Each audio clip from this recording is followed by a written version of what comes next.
क्या कर रहे हैं पिताजी आप ये? वही जो हमें बहुत पिताजी मैं आपसे पहले भी बोल चुकी हूँ, प्लीज आप ऐसा मत करो प्लीज। पिताजी नहीं नहीं, तुम्हारे और मेरे अलावा इस घर में कोई नहीं पिताजी प्लीज ऐसा मत करो। नहीं नहीं, यही घर है मेरा। कैसा लगा तुम्हें? तो अच्छा है। अच्छा लगा ना? हाँ। पर हाँ काजल, मुझे पता है कि पिताजी थोड़े से नाराज तो होंगे, क्योंकि एकदम ये सब कुछ देखकर उनको नाराजगी तो होगी। हाँ लेकिन हाँ, मुझे पूरा विश्वास है कि तुम धीरे धीरे सब कुछ संभाल लोगी। हाँ मैं सब संभालूंगी, तुम कोई चिंता मत करो। बुलाता हूँ पिताजी। अरे भैया, अरे भैया आपने शादी कर ली? बताने का कुछ मौका ही नहीं मिला तो कर ली। वैसे कैसी लगी तेरी भाभी तुझे? अरे मुझे तो भाभी बहुत सुंदर लगी और बहुत प्यारी भी लग रही है। तो अंदर तू लेकर चल भाई। अरे अभी कैसे लेके जाऊंगी अंदर? अभी मैं आरती का थाल लेके आती हूँ आपकी आरती उतारने के लिए। पहली बार भाभी घर में आई है, अभी आती हूँ, 1 मिनट रुकना है ना। ये आपकी बहन है? वैसे तुम तो बोल रहे थे कि आपकी कोई बहन नहीं है। अरे हाँ बहन नहीं है, लेकिन ये हमारे घर की नौकरानी है और मुझे भैया मानती है, तो मैं मना नहीं कर पाता। हाँ ये तो अच्छी बात है। और फिर देखो तो सही, तुम्हारे आने से उसको कितनी खुशी हुई है। हाँ, कोई खुशी करता है कोई नहीं, इतना किसी के लिए? नहीं ऐसा कुछ इतना हाँ। कोई कुछ नहीं करता। हाँ तो टेंशन फ्री रहो, वो आरती की थाली लेकर आ रही होगी। ठीक है।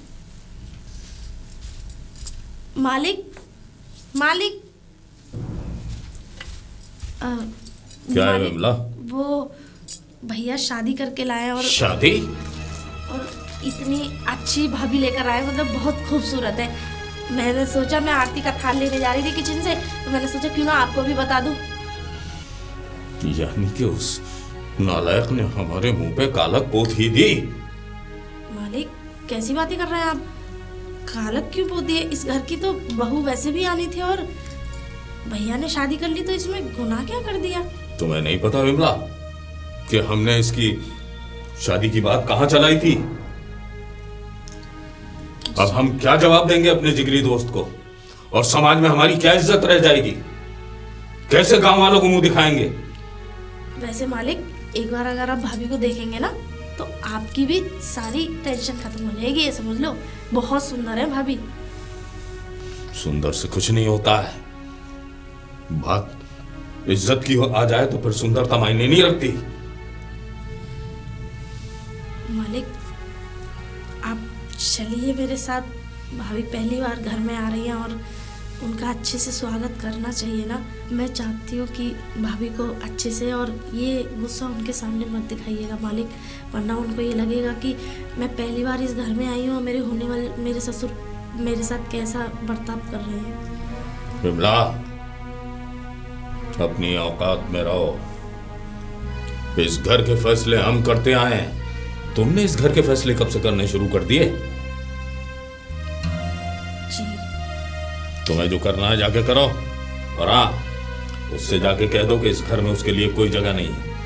वो जहां से भी वो गंदी मिट्टी उठा के लाया ना, वहीं ले जाके फेंक दे। इस घर में सिर्फ हमारा ये हुक्म चलेगा और हमारी ही मर्जी की तो बहू आएगी।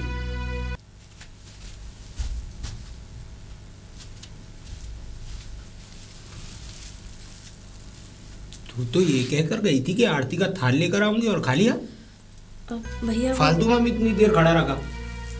वो मालिक को बता नहीं गई थी मैं इनकी बहू रानी आई है और मतलब भाभी आई है, और क्यों ना उनको भी बता दूं मैं कि उनका स्वागत थोड़ा अच्छे से हो जाए। लेकिन उन्होंने ये कह दिया कि इस घर में उसकी कोई जगह नहीं है, इस गंदी मिट्टी को जहाँ से लेकर आए। मैं खुद सब कुछ समझ गया। तू काजल के साथ खड़ी हो, मैं बात करता हूँ पिताजी से। भाभी आप बिल्कुल परेशान मत होइए। भाभी एक बात पूछूं आपसे? हाँ पूछो। वैसे आप कहाँ रहती थी पहले? मैं देहरादून में रहती थी, हम लोग वहीं मुझे ये मिले थे कॉलेज में। भैया? हाँ, और वहीं मेरा रहना। अच्छा, तो आप लोग साथ ही रहते थे फिर? हाँ हम लोग साथ ही रहते थे। तो आपकी शादी मतलब कैसे हुई थी? मतलब भैया ने कैसे की? मतलब घर वालों ने तो की थी उधर से? नहीं, और फैमिली ने तो नहीं। हम लोगों की लव मैरिज है ना, तो हमने कोर्ट में की थी शादी।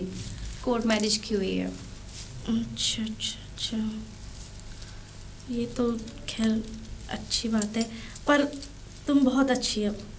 और हाँ, आपको किसी चीज़ की भी ज़रूरत पड़े ना, मैं हूँ इस घर में, पूरे घर का काम मैं ही संभालती हूँ। हाँ बिल्कुल, आपको ही बताऊंगी। बिल्कुल। और हाँ भाभी, अगर पिताजी थोड़े मतलब मालिक थोड़े ऐसे ही हैं, थोड़े कड़क स्वभाव के हैं। मैं बताऊँ, भैया की शादी वो अपनी जिगरी दोस्त की बेटी से शादी करना चाहते थे, तो भैया ने मना कर दिया क्योंकि वो आपसे प्यार करते थे। हाँ ये तो है कि नहीं? तो इसी वजह से मालिक जो है ना बहुत भड़क गए।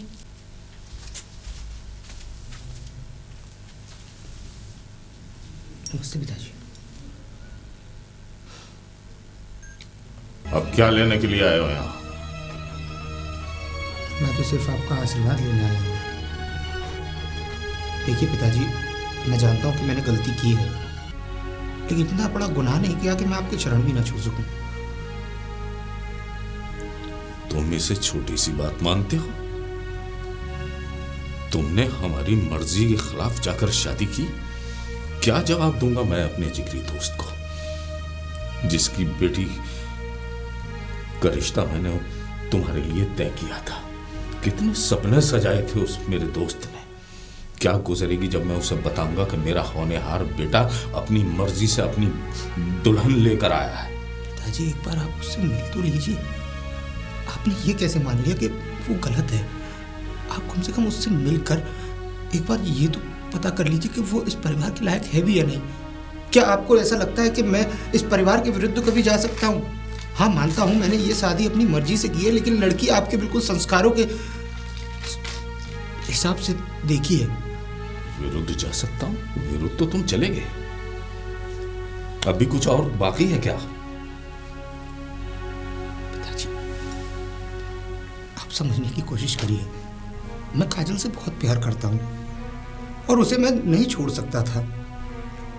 इसीलिए इसी डर की वजह से मैंने उससे चुपचाप शादी कर ली, आपको बिना बताए। ये प्यार मोहब्बत क्या चीजें हम नहीं जानते। हमारे गांव में, हमारे समाज में जैसे शादियां होती आई हैं रीति रिवाज के साथ, हम उसी को मानते हैं। शादी के बाद ही प्यार मोहब्बत पनपता है, उससे पहले नहीं। पिताजी, आप एक बार मिल तो लीजिए। जो तुमने किया है वो तुम्हें भोगना है, हमें किसी से मिलने की कोई जरूरत नहीं है। और हमने पहले भी कह दिया कि तुम अपनी मर्जी से शादी करके लाए हो तो उसके जिम्मेदार भी तुम होगे। इस घर में तुम्हारे लिए कोई जगह नहीं। आप घर में जगह दीजिए मत दीजिए, पर सिर्फ मेरे लिए एक बार कम से कम उससे मिल तो लीजिए। ठीक है, उसे मेरे पास भेजो। जी पिताजी। काजल, और आप परेशान मत हो। बिन्ना। जी भैया।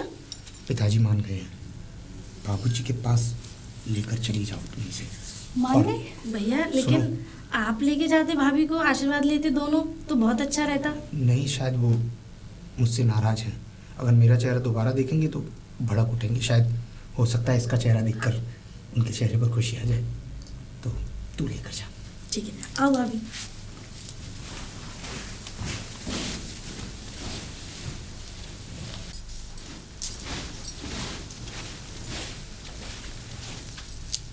मालिक, नमस्ते पिताजी।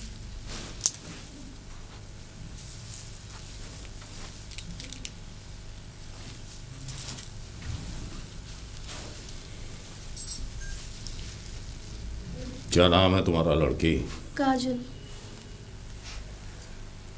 वो तो तुम्हारी शक्ल से ही लग रहा है। किस खानदान से हो? बनिया। माँ बाप क्या करते हैं? मामा हाउसवाइफ है, पापा इंजीनियर है। तुम्हें जरा भी शर्म नहीं आई? इतना अच्छा परिवार होते हुए तुमने इतना गलत कदम उठाया? तुमने जरा भी नहीं सोचा कि हमारी इज्जत तो छोड़ो, तुम्हारे माँ बाप की समाज में क्या इज्जत रह जाएगी, कभी सोचा? लेकिन नहीं, आजकल की नस्ल तो सिर्फ उन्हें प्यार मोहब्बत के आगे अपने माँ बाप, दूसरे के माँ बाप की इज्जत दिखती नहीं है। सिर्फ वो चंद लम्हों के प्यार को ही अपना सब कुछ मान लेते हैं। उनके सामने ना तो दुनिया मायने रखती है, ना समाज मायने रखता है, ना घर वालों की इज्जत मायने रखती है। अब हम तुम्हें जगह दें अपने घर में तो कैसे दें? क्या मुंह दिखाएंगे हम समाज वालों को? क्या मुंह दिखाएंगे हम गांव वालों को? मुंह उठा के शादी कर ली और चले आए कि आशीर्वाद दे दीजिए, हमें घर में जगह दे दीजिए। कैसे? पिताजी मैं क्या कर सकती हूँ? मैं तो अपनी फैमिली से भी सारे रिश्ते तोड़ के आ गई हूँ क्योंकि प्यार करती हूँ मैं उनसे। प्यार करती है।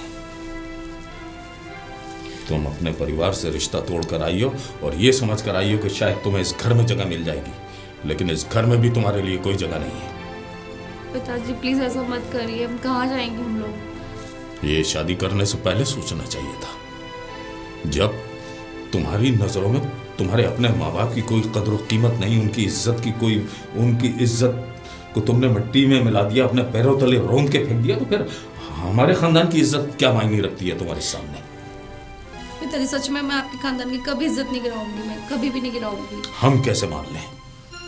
पिताजी आप जो कहेंगे, जैसे कहेंगे मैं वैसे रहने को तैयार हूँ, आप जैसे कहेंगे। प्लीज पिताजी बस ऐसा मत करिए कि हम लोग कहाँ जाएंगे, और मैं उनसे बहुत प्यार करती हूँ, मैं उनके बिना भी नहीं रह सकती।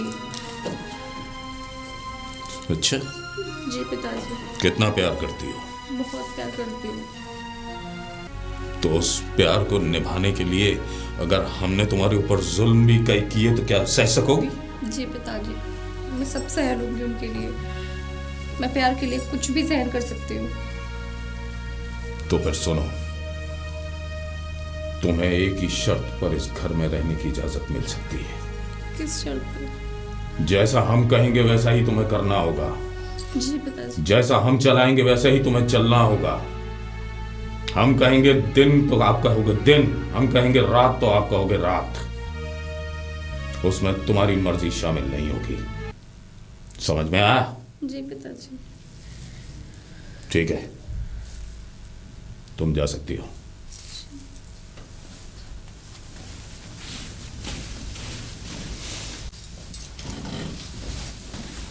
काजल, क्या बात हुई?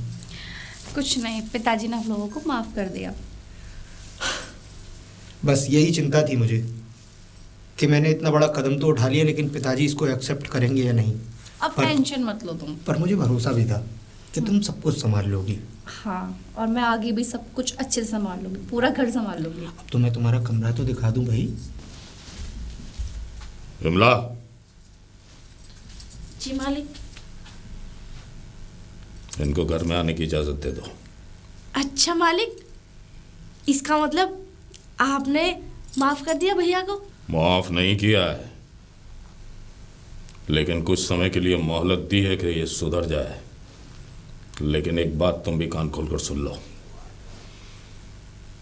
इनसे कह देना चुपचाप अपने अपने कमरों में चले जाएं। कोई ढोंग धतूरा करने की कोई ज़रूरत नहीं है। और आस पड़ोस में, गांव में किसी को भी ये कानो कान खबर नहीं होनी चाहिए कि ये क्या करके आया है। लेकिन मालिक, नई बहू की जैसे कोई फंक्शन नहीं होगा घर में? कुछ नहीं, जो हमने कह दिया हमारा फैसला अपनी जगह अटल है। जी। तुम जा सकती हो।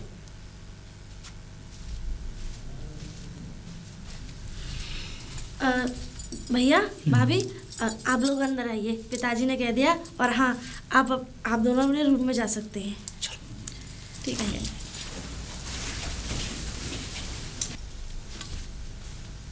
विमला। जी मालिक। उनसे जाके कह दो कि शादी ब्याह के जो कपड़े पहन रखे हैं उतार के रखें। हमारे घर में अगर रहना है तो सादा जीवन व्यतीत करना होगा। जी ठीक है मालिक। मालिक, एक बात कहनी थी आपसे।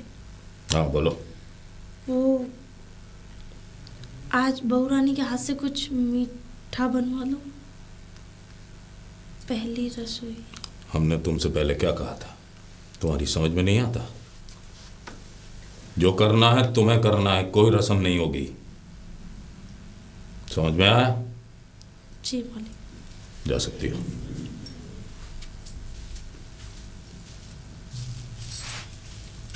भैया भाभी, हाँ आप लोग एक काम करिए, ऊपर वाले कमरे में बैठिए, मैं आपका रूम अच्छे से सजा देती हूँ, बहुत ही अच्छे से, कितनी अच्छी है ना। है ना? और हाँ, आना मत जब तक मैं नहीं बुलाऊं। बिल्कुल भाई दोनों बिल्कुल। के दोनों। तूने कह बहुत- दिया, हमने मान लिया। बहुत अच्छे से प्यार से सजाऊंगी मैं उस रूम को। ठीक, ठीक है, चलो ऊपर वाले कमरे में चलिए। आ जाओ। आ जाओ।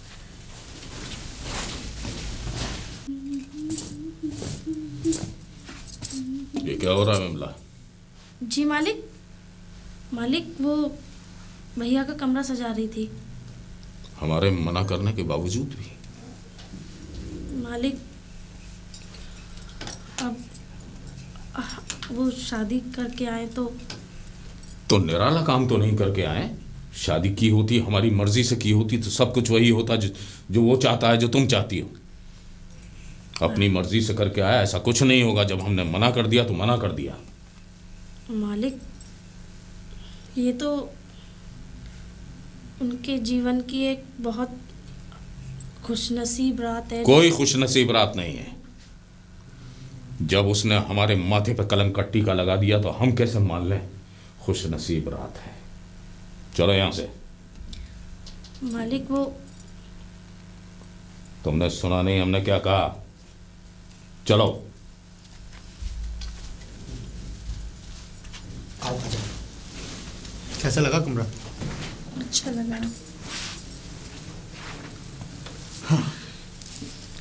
और वैसे भी देखो, मैं ज़्यादा कुछ तो तुम्हें नहीं दे पाया, ऐसे ही शादी करके ले आया। जो रस्म रिवाज होते हैं वो नहीं मिल पाए तुम्हें, लेकिन हाँ, मैं तुमसे शादी करके बहुत खुश हूँ।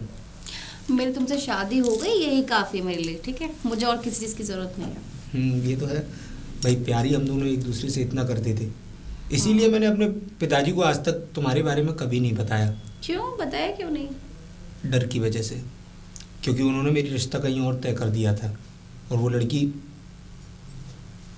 अच्छी तो थी लेकिन तुम्हारी बराबरी नहीं कर सकती थी, क्योंकि प्यार सिर्फ एक बार होता है, बार बार नहीं। ये तो है। मुझे बहुत अच्छा लगा तुमने शादी मुझसे ही की, मतलब। और मुझे ये बात भी जानकर बहुत खुशी हुई कि तुम्हारे माँ बाप ने तुरंत मान लिया। हाँ, मैंने बात की थी तो वो मान गए। और ये हमारी पहली रात है, इसे बहुत प्यार से और सुकून से मनाएंगे, जो कि एक दूसरे की ये पहली रात हम कभी जीवन में नहीं भुला पाए। हाँ।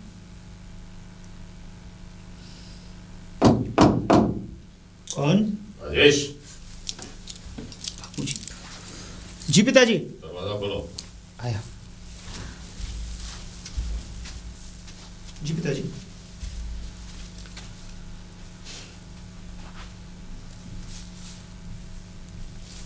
वैसे तुम मुझे समय पे नहीं आना चाहिए था, लेकिन क्या करूं, मेरे सामने एक मजबूरी आकर खड़ी हो गई। कैसी मजबूरी? तुम्हें आज अभी और इसी वक्त भोपाल के लिए रवाना होना है। भोपाल के लिए? हाँ। लेकिन क्यों? हमारे बिजनेस का कंसाइनमेंट रुक गया है, और अगर तुम अभी इसी वक्त नहीं गए तो हमारा करोड़ों का नुकसान हो जाएगा। पिताजी, मैं आपकी बात मान लूं, लेकिन आज आपको पता है ना, आज हमारी पहली रात है, और इस तरीके से इसे छोड़कर जाना। रातें तो जिंदगी में आती जाती रहेंगी राजेश, अगर बिजनेस हाथ से खिसक गया तो फिर कभी हाथ नहीं आता। गया हुआ वक्त कभी लौट के नहीं आता है राजेश, हमेशा याद रखो। पिताजी, आप समझने की कोशिश कीजिए, मैं जाने के लिए मना नहीं कर रहा हूँ, बस आज मुझे यहाँ रह जाने दीजिए, फिर मैं सुबह ही निकल जाऊँगा। तुम मेरी बात समझने की कोशिश क्यों नहीं कर रहे हो?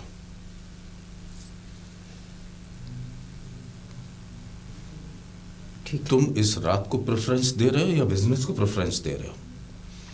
बिजनेस चलता है तो सब कुछ है, सारी खुशियां हैं। जो मैं कहता हूं वही करो।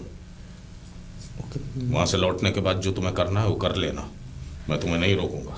ठीक है, मैं आता हूँ। ठीक है, फौरन आओ।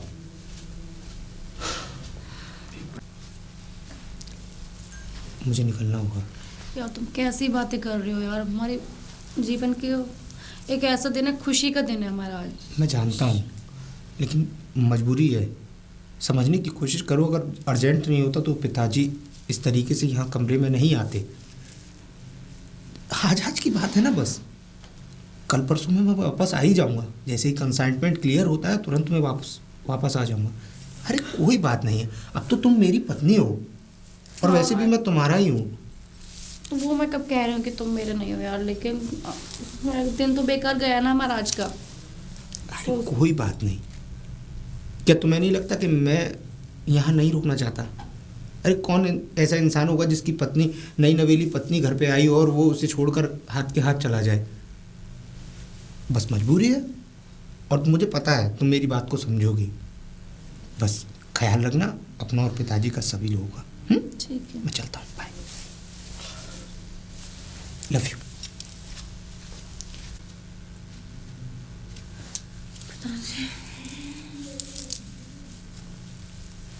जी पिताजी।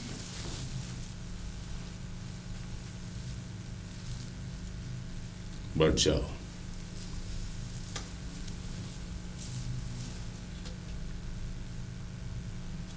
हमारे तुम्हारे बीच में कुछ बात हुई थी। जी। हमने तुमसे कहा था कि तुम्हें हमारे घर में अगर रहना है तो हमारे हिसाब से रहना होगा। जी पिताजी। तो आज वो फैसले का दिन आ चुका है, और वो फैसला तुम्हें आज और अभी इसी वक्त करना होगा। कैसा फैसला पिताजी? हमारे तुम्हारे बीच में एक समझौता होगा। समझौता? कैसा समझौता? समझौता ये होगा कि हम जो चाहेंगे तुम्हारे साथ करेंगे, और तुम्हें उससे कोई इनकार नहीं होगा। समझी? कैसा समझौता पिताजी? मैं समझी नहीं। नादान बनने की कोशिश मत करो लड़की। इतनी नादान तुम नहीं हो जितना हमें बन के दिखा रही हो। जो हमारे बेटे से तुमने शादी की है, उस रिश्ते को हमारा बेटा नहीं बल्कि हम निभाएंगे। हम। कैसी बातें कर रहे हैं पिताजी आप? सोच भी रहे हो आप? कैसी बातें कर रहे हो आप मुझसे? हम जो बात कर रहे हैं वो बिल्कुल सही कर रहे हैं। तुम्हें हमारे घर में रहना है तो इसी तरह रहना होगा। नहीं पिताजी, ऐसा नहीं हो सकता। क्यों नहीं हो सकता? नहीं पिताजी, आप कैसी बातें कर रहे हो? मैं मुझसे बहुत। हम जो कह रहे हैं हमारी बात को कान खोलकर सुन लो। नहीं पिताजी, आप कुछ भी कहिए, मैं ये बात नहीं मानूंगी। आपने कहा था जुल्म सहने की, मैं जुल्म सह सकती हूँ, उनके लिए सब कुछ सह सकती हूँ, पर ऐसा नहीं कर सकती मैं। तो ये भी तो जुल्म का एक हिस्सा है। नहीं पिताजी। तो फिर तुम्हें इस घर को छोड़कर जाना होगा। नहीं पिताजी, मैं उनको छोड़ के कहीं नहीं जाऊंगी। मैं उनसे प्यार करती हूँ, मैं उनका इंतजार करूंगी। मान लो वो अगर लौट के ही ना आया तो क्या करोगी? वो लौट कर जरूर आएंगे। तुम हमें नहीं जानती, हम कुछ भी कर सकते हैं। या तो हमारी बात को मान लो, वरना तुम्हारे टुकड़े करके दीवार में चुनवा दिया जाएगा। किसी को कानो कान खबर तक नहीं होगी। पिताजी प्लीज, मैं आपके आगे हाथ जोड़ रही हूँ, प्लीज आप ऐसा कुछ मत कहिए, ऐसा कुछ मत करिए। हाथ जोड़ने की जरूरत नहीं है। हमसे सिर्फ दिल जोड़ लो तो इस घर में रह पाओगी, अदरवाइज नहीं। बोलो क्या कहती है? पिताजी प्लीज हाथ दूर रखिए। आप कैसी, आपके बेटे जैसी उम्र की हूँ मैं आपकी, आपको शर्म नहीं आ रही है क्या? बेटे जैसी उम्र की हो तो नहीं। छोड़िए पिताजी मेरा हाथ प्लीज।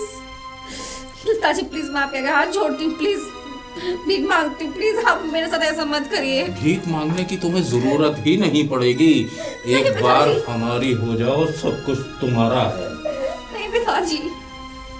मेरी बात समझने की कोशिश क्यों नहीं करती हो तुम? नहीं पिताजी छोड़िए।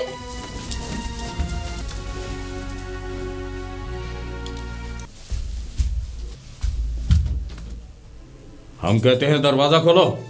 नहीं पिताजी, मैं दरवाजा नहीं खोलूंगी। हम एक बार फिर बोल रहे हैं दरवाजा खोलो। नहीं पिताजी, मुझे मरना मंजूर है, पर ऐसा मैं दरवाजा बिल्कुल नहीं खोलूंगी। हमें दरवाजा तोड़ने पर मजबूर मत करो। नहीं पिताजी, प्लीज ऐसा मत करिए। हम भी देखते हैं कब तक इस दरवाजे के पीछे छुपी रहोगी तुम। कभी तो इस दरवाजे को खोलकर तुम्हें बाहर आना ही पड़ेगा। हम तुम्हारा खाना पानी सब कुछ बंद कर देंगे, तब तो तुम बाहर आओगी। तुम क्या समझती हो कि तुम्हारा पति वापस आ जाएगा? हम अपनी आन बान शान को बरकरार रखने के लिए अगर मुझे अपने बेटे की भी बलि देनी पड़ी तो मैं वहां से भी गुजर जाऊंगा, लेकिन अपने बेटे की तुझे सूरत नहीं देखने दूंगा। कान खोलकर सुन ले लड़की, मैं कहता हूं दरवाजा खोल दे। नहीं पिताजी, मैं दरवाजा नहीं खोलूंगी। ठीक है, तो बंद पड़ी रहे इसी कमरे में। हम भी देखते हैं कब तक रहती है इस कमरे के अंदर। या तो मेरी बात को मान जा, वरना इसी कमरे में सड़। मैं तुझे 2 दिन की मोहलत देता हूं, 2 दिन की। मेरी बात मान जा तो रानी बनकर रहेगी, वरना एक भिखारी से बदतर तेरी औकात कर दूंगा। कान खोलकर सुन ले लड़की।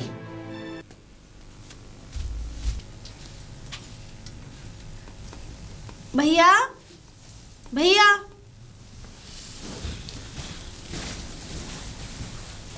भाभी, हाँ चाय ले गए? भैया अभी जगह नहीं है क्या?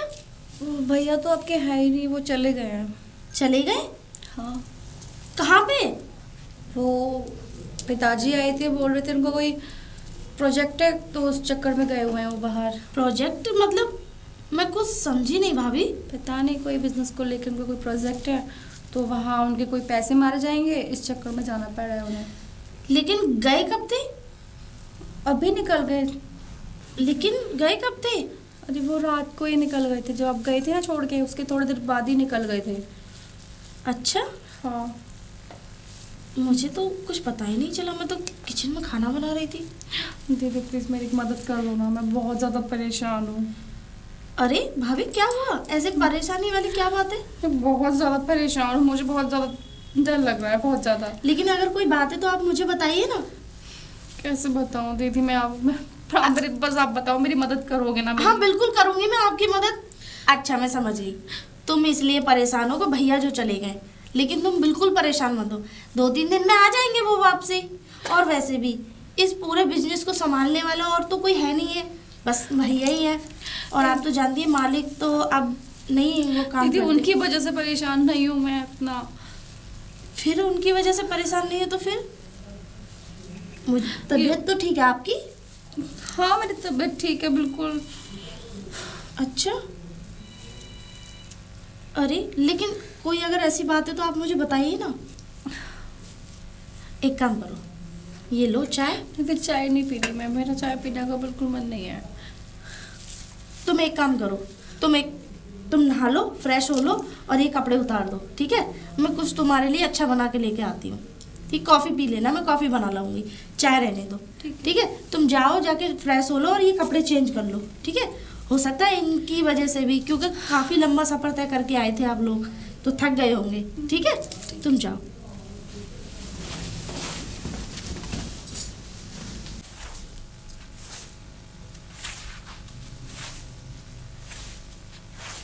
कमला।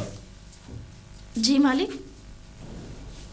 मालिक एक बात पूछनी थी आपसे। हाँ पूछो। आपने भैया को इतनी जल्दी क्यों भेज दिया? उसी दिन तो वो भाभी को घर में लेकर आए थे और उसी दिन आपने भेज दिया। और ना ही देखो कोई फंक्शन हुआ घर में, ना ही भाभी के मुँह दिखाई की रस्म हुई और ना ही कोई गीत वीत हुए घर में, और आपने इतनी जल्दी भेज दिया भैया को। तुम कुछ ज्यादा नहीं बोल रही हो? मालिक मैं तो बस आपको बता रही हूँ। हमें लग रहा है कि अब तुम हमारे घर के मामलात में और हमारी जिंदगी में ज्यादा ही दखल देने लगी हो। एक काम करो, जी। तुम्हें कितना समय हो गया इस घर में काम करते हुए? मुझे 10 साल तो हो गई होगी। तो बस तुम्हारी सेवा यहीं तक थी। हम आज अभी और इसी वक्त तुम्हारी सेवा को समाप्त करते हैं। मालिक, मुझसे कोई गलती हुई है क्या? आप मुझे क्यों निकाल रहे हैं? और आप तो जानते हैं, जब मैं 10 साल की थी तब से इस घर में रह रही हूँ। जानते हैं, लेकिन अब तुम्हारी इस घर में कोई जरूरत नहीं। अब इस घर में हमारी बहू आ चुकी है। मुझसे तुम कोई गलती हो गई है क्या मालिक? नहीं, कोई गलती नहीं हुई है। तुम अपना हिसाब करो और जाओ। मालिक, अगर मैं यहाँ से चली जाऊंगी तो मैं कहाँ रहूंगी? वो सोचना तुम्हारा काम है, हमारा नहीं। मालिक, मुझे मत निकालिए। आप तो जानते हैं कि पहले मेरे पापा यहाँ नौकरी करते थे और जब से मेरे बाबा चले गए हैं, आपने ही तो कहा था कि हमारे घर में काम करती रहेगी, हम इसे अपनी बेटी बना के रखेंगे। मालिक, मैं जानती हूँ आपके हमारे ऊपर बहुत उपहार हैं, हम उनको तो जान दे के भी नहीं उतार सकते। उपहार नहीं, एहसान है। जी, एहसान है। लेकिन तुम उन एहसानों का बदला कैसे चुका रही हो तुम शायद जानती भी नहीं हो। मालिक, अगर हमसे कोई गलती हुई है तो आप हमें सजा दीजिए, लेकिन इस घर से मत निकालिए। अब हम ये फैसला करने के लिए नहीं बैठे हैं कि तुमसे क्या गलती हुई है और क्या तुमने सही किया और क्या गलत। हमने जो कह दिया सो कह दिया। अपना सामान उठाओ और जाओ यहाँ से, और अपने पैसे बताओ कितने निकलते हैं।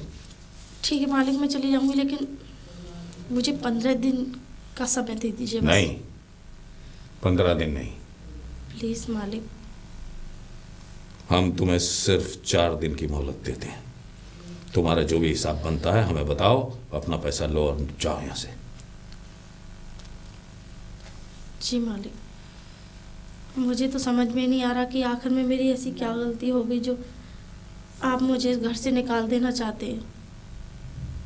जब हमने कह दिया तुम्हारी कोई गलती नहीं है। अब इस घर को तुम्हारी ज़रूरत नहीं है, हमारी बहू आ चुकी है। जो भी काम करना होगा वो हमारी बहू करेगी। जो तुम्हारी जिम्मेदारियां वो निभाएगी, तुम नहीं। जी, जा सकती हो।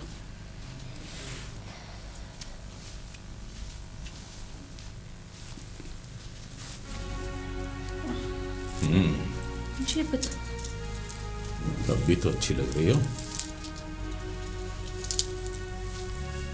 हमने जो कहा था उस पर कुछ विचार किया? पिताजी, मैं आपसे पहले ही बोल चुकी हूँ, प्लीज़ आप ऐसा मत करो।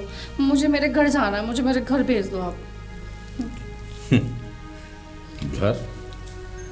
कौन से घर की बात कर रही हो तुम, जो बिना सोचे समझे अपने घर को, अपने माँ बाप की इज्जत को रौंद के चली आई? तुम उस घर की बात कर रही हो?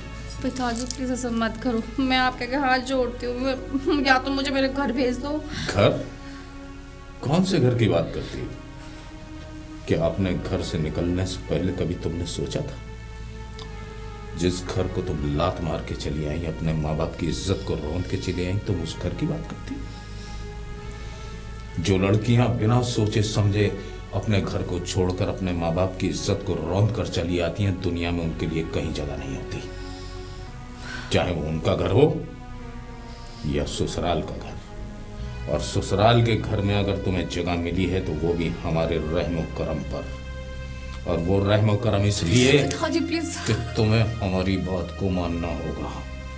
या तो हमारी बात को मान जाओ, वरना। पिताजी प्लीज छोड़िए, लग रही है मेरे बहुत। हम क्या कहते हैं कुछ समझ में आ रहा है तुम्हारे? नहीं नहीं पिताजी, छोड़िए मुझे। फिर जाके छुप गई दरवाजे के पीछे। हम भी देखते हैं कब तक छुपी रहेगी। कभी तो बाहर निकलेगी। ये हमारा घर नहीं, किला है, किला। और इस किले के कोचवान हम हैं। हम। यहां वही होगा जो हम चाहेंगे। तू क्या समझती है? कि तेरा पागल प्रेमी यहाँ आएगा, वो अब कभी नहीं आएगा। कान खोलकर सुन ले, अब तक तो हम तुझसे प्यार से पेश आ रहे थे, लेकिन अब तू हमारा क्रोध भी देखेगी, याद रख। भाभी, हाँ रिद्धि, भाभी ये कॉफ़ी आपकी। मुझे कोई कॉफ़ी नहीं पीनी, मेरे को मन नहीं है पीने का, आप ले जाओ। भाभी आपको क्या हो गया? आप काफ़ी दिनों से ना कुछ खा रही हो ना पी रही हो, ऐसे कैसे? ऐसे तो आपकी तबीयत खराब हो जाएगी अगर कुछ खाओगी पियोगी नहीं। मैं क्या करूँ दीदी, मैं कुछ मन ही नहीं कर रहा मेरा खाने पीने का। जब से यहाँ पर आई हूँ मैं पता नहीं। और वैसे भी आज मेरे हाथ की लास्ट कॉफ़ी पी लीजिए, कल तो मैं चली जाऊंगी। चले जाओगे मतलब? कहाँ जा रहे हो आप? मैं इस घर से हमेशा हमेशा के लिए जा रही हूँ। तो आप क्यों जा रही हो? सब ऐसे क्यों जा रही हो? मतलब आप समझ नहीं आ रहा। मालिक ने मुझे यहाँ से जाने का आदेश दे दिया है कि अब तुम्हारी कोई ज़रूरत नहीं है, अब हमारी बहू आ गई है, घर के काम काज अब वो संभालेगी। दीदी अगर आप चली जाओगी तो मैं कैसे रहूँगी? मैं तो ऑलरेडी आप परेशान हूँ इतना। प्लीज़ आप मत जाओ ना प्लीज़। लेकिन भाभी मुझे एक चीज़ तो बताओ, तुम परेशान हो, तुम मुझे बताओ ना क्या बात है। कोई ना कोई बात तो है और जो तुम मुझसे छुपा रही हो। दीदी क्या बताऊँ मैं आपको, पिताजी के जुल्म सह रही हूँ इतने दिनों से। मैं पता नहीं, जब से मैं यहाँ पर आई हूँ जुल्म ही सह रही हूँ यहाँ पर मैं। पिताजी के जुल्म मतलब मैं कुछ समझी नहीं। जब पिताजी ने मुझे मिलने के लिए बुलाया था तो पिताजी ने मुझसे शर्त रखी थी, वो जो भी जुल्म करेंगे मुझे सहना पड़ेगा, जो टॉर्चर करेंगे जो भी करेंगे सब कुछ मुझे सहना पड़ेगा। अब उसके बाद पिताजी जिस दिन तुम्हारे भैया गए उस दिन के बाद से उनको भेज दिया। उसके बाद फिर वो मेरे पास आए थे, बोल रहे थे जो रिश्ता मेरा बेटा तुमसे रखता है वो रिश्ता मैं रखूँगा तुमसे। अब मैं बताओ क्या करूँ? मैंने हाथ जोड़ लिए, बहुत ज़्यादा रिक्वेस्ट कर ली, गिड़गिड़ा ली मैं बहुत ज़्यादा पिताजी के आगे, पर वो नहीं मान रहे हैं। पिताजी बाप रे, बोल रहे हैं इतना बड़ा शब्द उन्होंने कैसे बोल दिया? बोल रहे हैं वो उनको भी मरवा सकते हैं इस चक्कर में, वो अपनी इज्जत के चक्कर में। मैं क्या करूँ दीदी, प्लीज़ आप मेरी कुछ हेल्प करो ना, मैं बहुत परेशान हूँ, मैं क्या करूँ? तुम रो मत और परेशान मत हो, अब मैं कल और रुक सकती हूँ। दीदी प्लीज़ मत जाओ, आप भी मेरी हेल्प कर सकती हो। ठीक है, आप परेशान मत होइए। दीदी देखो इन्होंने उनको भी फंसवा दिया है, कहीं वो भी किसी मुसीबत में ना हो। और दीदी प्लीज़, और ये आपको भी भगाने के चक्कर में है, तो दीदी मैं किसी मुसीबत में फंस जाऊँगी जब तक वो नहीं आते। प्लीज़ आप कहीं मत जाओ। आप चिंता मत करो। अब ठीक है, मैं कुछ करती हूँ, लेकिन ये कॉफ़ी पी लो। मेरा सच में मन नहीं है पीने का कुछ भी। चलो ठीक है, तुम जाके आराम करो, ठीक है? जाओ।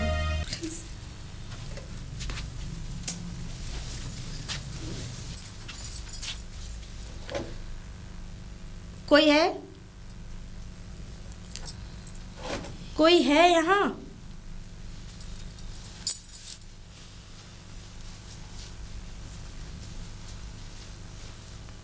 लगता है चींटी के भी पर निकल आए हैं, है ना? शायद आपने ठीक समझा। क्यों आई हो? हम आए हैं इसलिए क्योंकि हमें तो एक दिन इस घर से जाना ही है।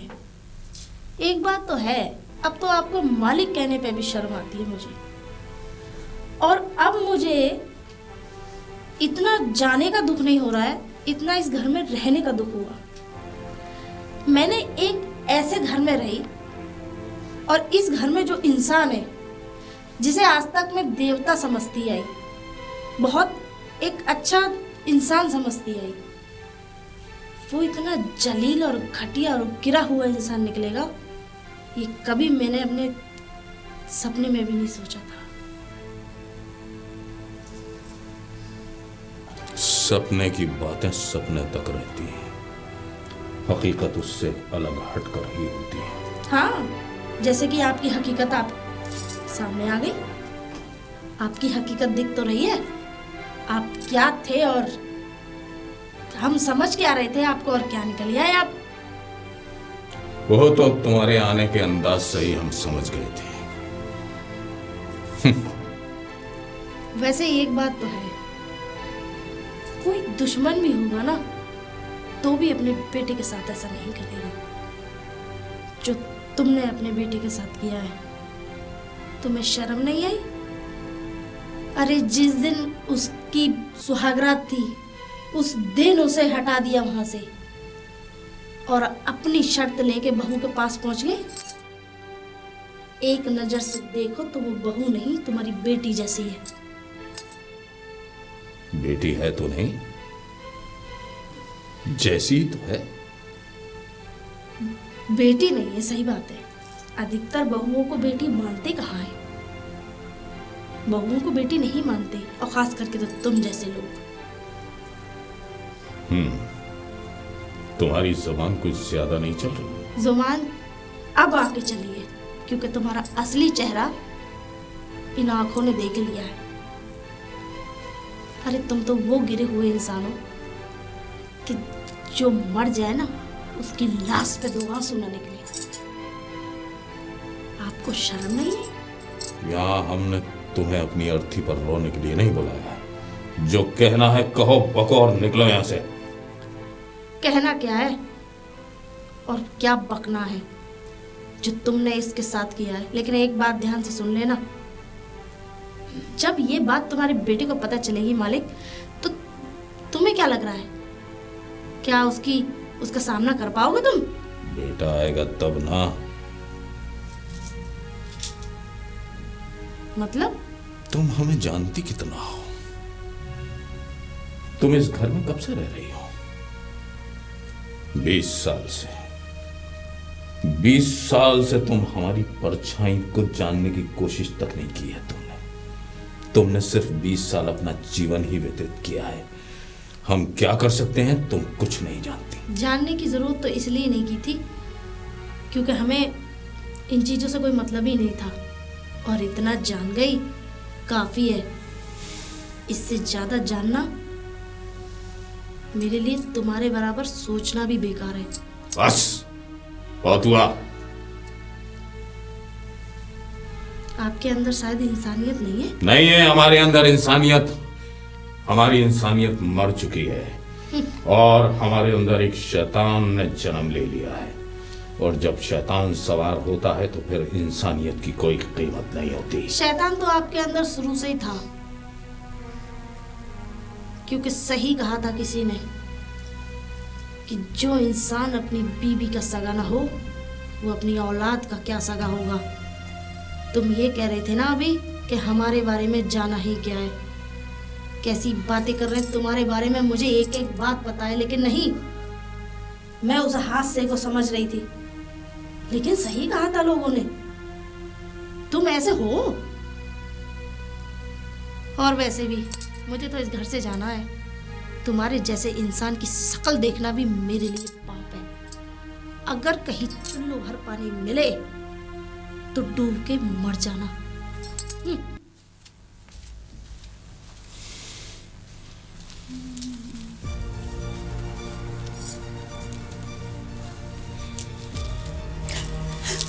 क्या कर रहे हैं पिताजी आप ये? वही जो हमें बहुत पहले पिताजी मैं आपसे पहले भी बोल चुकी हूँ, प्लीज आप ऐसा मत करो प्लीज। पिताजी नहीं अब नहीं तुम्हारे और मेरे अलावा इस घर में कोई नहीं और पिताजी प्लीज ऐसा मत करो। नहीं नहीं हट!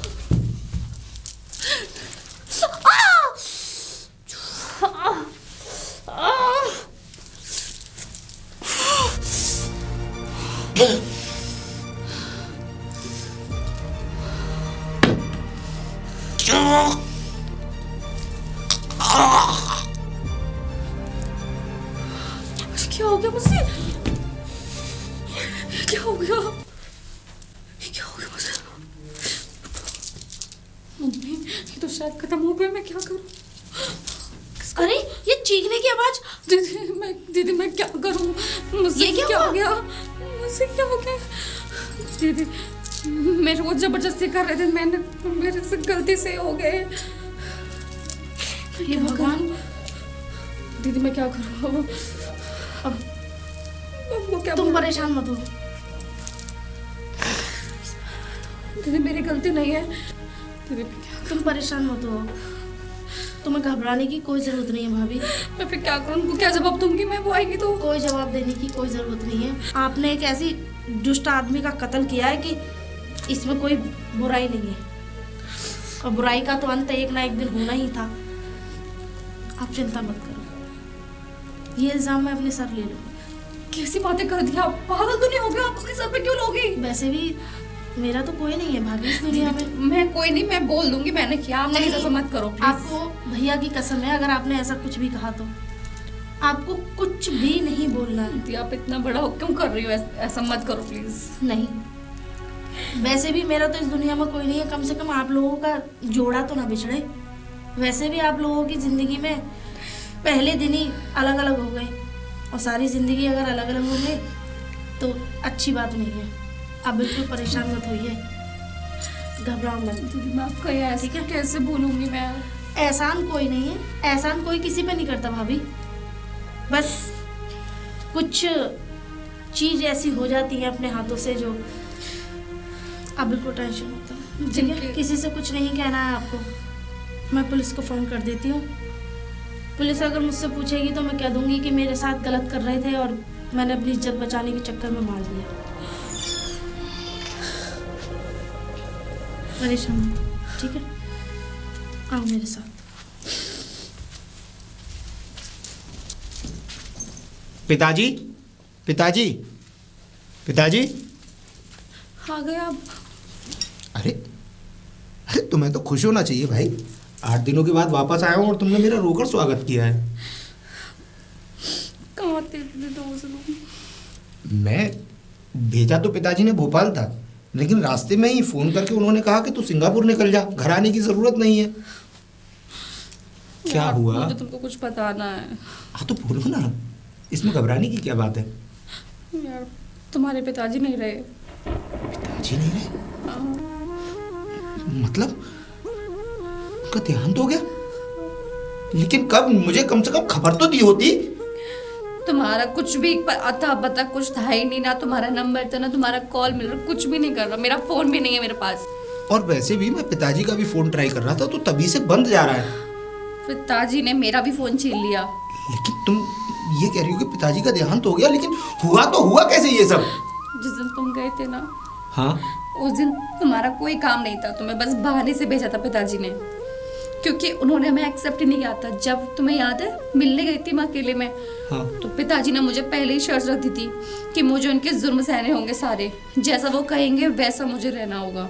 अगर वो कहेंगे सुबह तो सुबह मुझे, कहेंगे रात तो रात ही मुझे मानना पड़ेगा। पर मैंने फिर भी कोई बात नहीं, मैंने कि सह लूंगी मैं तुम्हारे प्यार के लिए कुछ। इस सब से पिताजी के मरने का क्या तात्पर्य भाई? तुम सुनो तो सही। फिर उसके बाद तुम्हारे जाने के बाद पिताजी ने ये मुझसे ये बोला था कि जैसा रिश्ता, जो रिश्ता तुम्हारे साथ बनाना है वो पिताजी के साथ मुझे मनाना होगा। और उसके बाद जब मैंने मना किया, पिताजी से मैंने बहुत मना किया, तो पिताजी ने ये तक बोल दिया कि तुम्हें तक मरवा सकते हैं वो इस चीज़ के लिए। और मैंने बहुत बचाने की कोशिश की। जब लास्ट टाइम जब पिताजी मेरे साथ जबरदस्ती कर रहे थे, तो मैंने खुद को बचाने के चक्कर में मुझसे पिताजी से वो गलती से हो गया। सब खुद को बचाने के चक्कर में हुआ है। मेरी बात सुनो, तुमने ये बात किसी और से तो नहीं कही? नहीं, किसी और से तो नहीं कही,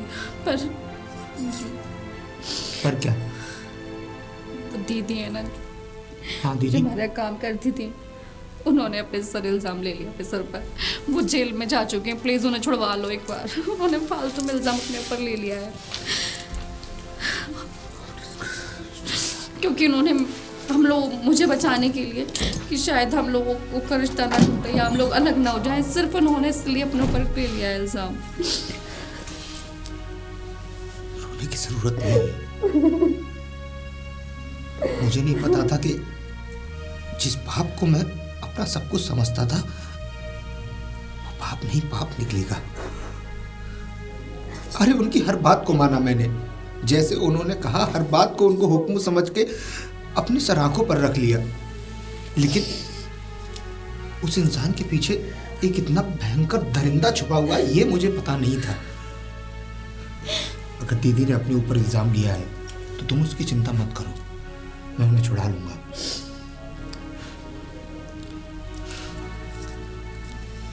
मेरे जाने के बाद इतना सब कुछ घट गया। मेरा फोन छीन लिया, मैं तुम्हें बता भी नहीं सकती थी कुछ भी। परेशान हूँ। अब सब ठीक हो गया नहीं क्या? अब सिर्फ दीदी को जेल से छुड़ाना है। प्लीज छुड़वा लो, जल्दी छुड़वा लो, जितना जल्दी हो सके। तुम्हें परेशान होने की जरूरत नहीं है, अब ये मेरा काम है, मैं उन्हें छुड़ा लूंगा। चलो।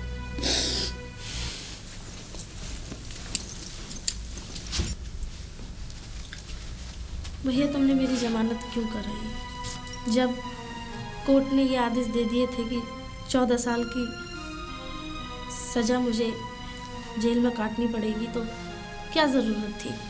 मुझे तो यहाँ भी रहना और वहाँ भी रहना था। नहीं, जरूरत थी। जो गुनाह आपने किया ही नहीं, आप उसकी सजा क्यों काटे? और पापी को मारना कभी पाप नहीं होता। मुझे सारी सच्चाई बता दी।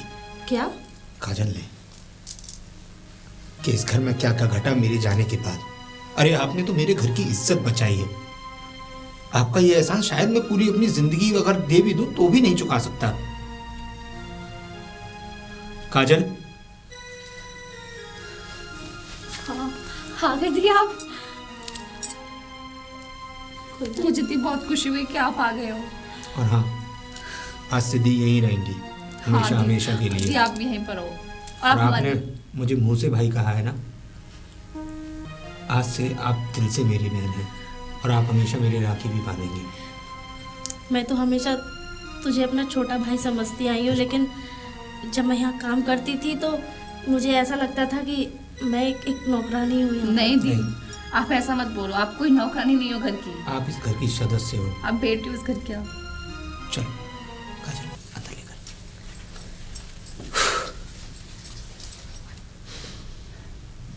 बाप के नाम पे कलंक।